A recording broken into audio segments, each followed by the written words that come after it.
Welcome to another episode of Behind the Song. Today we're picking apart my recent cover of I See the Light from Disney's Tangled, and we're going to be talking about everything I did to create an arrangement of that song for a foolproof live performance. That's coming right up.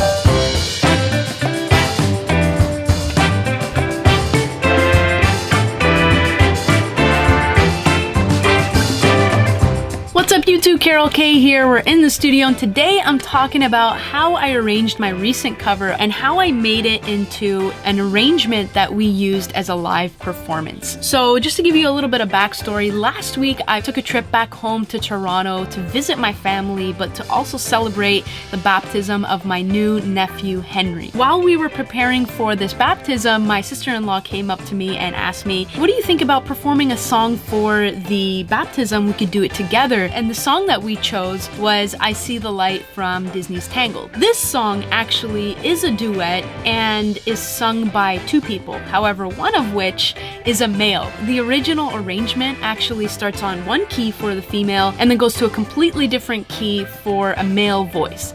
Obviously, we're two females, that wasn't gonna work for us. There were several changes that needed to be done. I knew that there wasn't gonna be a keyboard or a piano of some sort in the actual hall itself, and I didn't travel with a guitar. So the first thing I did was scour the internet if I could find any karaoke versions that might work for our voice. The biggest problems I had with that is that all the karaoke versions that existed online were just kind of replicas of the original arrangement, meaning the first half of the song was for a female voice, the second half of the song was for a male voice, and there was the instrumental breaks in between the verses. And on top of all of that, the key for the female voice in that first half of the song was just a little bit too high and was, I think, geared more towards a soprano voice, and both of us were more on the lower side of the altos. So I just kind of gave up and I decided that I'm ultimately gonna have to arrange this song on my own. But what was I gonna do? I didn't have any instruments on me. I just came by myself. I wasn't expecting to do this. So I was kind of SOL for a moment until I realized, okay, I'm in Canada. There is an amazing store called Long and McQuaid. So I went to Long and McQuaid and they rent out gear for like an insanely cheap price. I was able to walk away with a MIDI keyboard rental for like $8 for 3 days.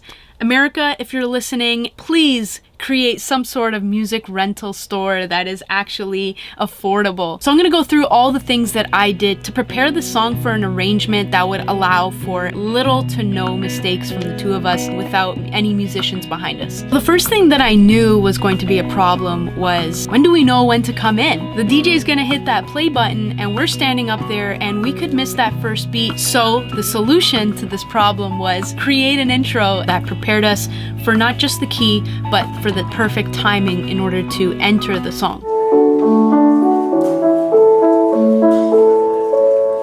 The second thing that I noticed in the original recording was that there was this long 8-bar instrumental interlude that was very beautiful, but for two people up on stage without a band in the background singing an emotional ballad, you don't exactly want to be standing up there waiting for this instrumental to be over. It's just awkward and there's nothing the crowd will be looking at other than us swaying from side to side. So the first thing I thought was, this has got to go. I scrapped that instrumental as fast as I could and began chopping the song. It started with a verse, a chorus, another verse, and another chorus. So we just split it up as equally as possible, and then I harmonized on the choruses. The third thing was creating dynamics. As many of you know, I'm a huge fan of creating peaks and valleys in my arrangements, crescendos, decrescendos, slowing down, pauses in between phrases, anything that can enhance an emotion. I try my best to take advantage of using that as something that I can add in an arrangement. But in this situation, because it was a live setting and anticipating timing is not exactly easy when you don't have that musician playing with you, near the end of the song, I really wanted to slow it down. But before slowing it down, I wanted to enter that slowdown with a pause.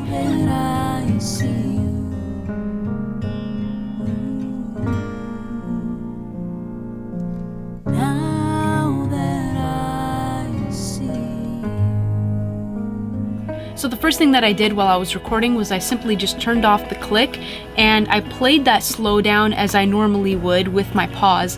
I went back and I went to that pause and I just played a key on the piano that kind of acted like a click, so that when we get to that pause, we're hearing the piano go bum, bum, bum, and then we're knowing when to come in, and that really worked out very well, and it kind of sounded like it was part of the piano arrangement. And the most important thing that I did to make sure that we were on time for the entire performance was that I actually played it as a rhythmic type of piano. So as opposed to just doing one-off chords, all those days chasing down a daydream, I didn't do that, even though I was very tempted to begin the song with a very quiet one-off chord type of thing. I knew that that was going to be a problem because I couldn't anticipate the beat if there's nobody playing, if I'm not playing, and there's no click in my ear.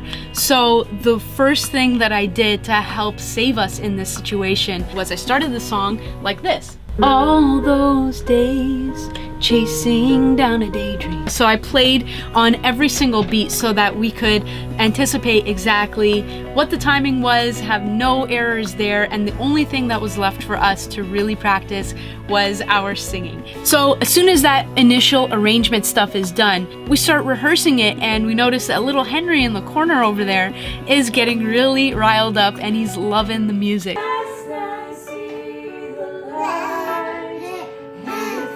That was a good sign. We brought him over and I had him sit on my lap and we just kind of messed around with it, and he really enjoyed it. So it made me feel like this was a great song choice for the occasion. So that is essentially how I prepared this piano track for a foolproof live performance. And at the end, it actually came together really quite nicely, and I'm so happy I got to do it. It's a great memory that I'll cherish forever, and I'm sure my sister-in-law had a great time as well.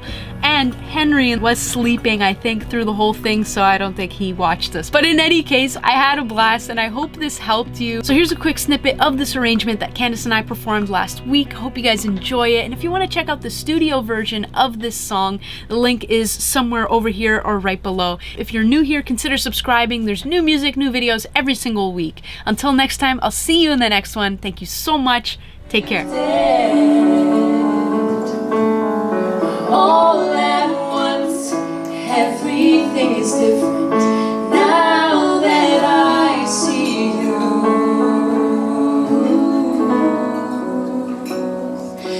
Now that I see you.